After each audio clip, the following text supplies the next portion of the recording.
आता महत्त्वाच्या टॉप 9 वर। राज्यातील 4ही कृषी विद्यापीठाच्या 3723 पदांच्या सुधारित आकृतीबंधाला राज्य सरकारची मंजुरी। 23 वर्षांनंतर हा निर्णय झाल्याने रिक्त पद भरतीचा मार्ग मोकळा। कृषी मंत्री दत्तात्रय भरणेंची माहिती।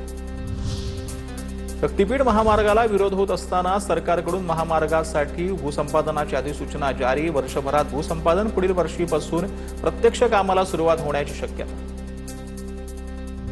गर्भवती महिलेला रुग्णवाहिका नाकारल्याप्रकरणी वैद्यकीय अधिकारी निलंबित। हिंगोलीच्या औंढा नागनाथ तालुक्यातील जवळा बाजारच्या आरोग्य केंद्रातील घटना। पनवेलच्या वीज समस्येवर ऊर्जा राज्यमंत्री मेघना बोर्डीकरांची बैठक। स्थानिक आमदार प्रशांत ठाकूर यांच्या पुढाकाराने ही महत्त्वपूर्ण बैठक झाली। बोर्डीकरांचा सकारात्मक प्रतिसाद देत कारवाई करण्याचं आश्वासन। मतदार यादीतून पात्र मतदारांना न वगळण्याचे आदेश। राज्याचे मुख्य निवडणूक अधिकारी एस चोक्कलिंगम यांचे आदेश। खात्री करूनच मतदार यादीतून नाव कमी करा, चोक्कलिंगम यांचे आदेश। प्रशासकाकडून एसआयआर मोहिमेच्या चोक्कलिंगम यांनी घेतला आढावा।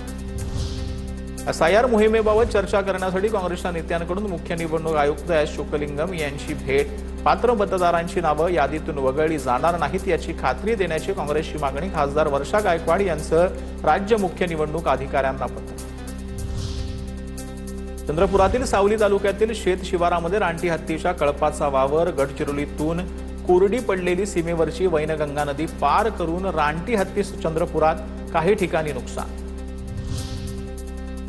अमरावती शहर वगळता ग्रामीण भागात 22 जूनपासून हेल्मेट सक्ती। नियम मोडल्यास 3 महिन्यांसाठी परवाना रद्द होणार। अपघात कमी करण्यासाठी पोलिसांकडून निर्बंध।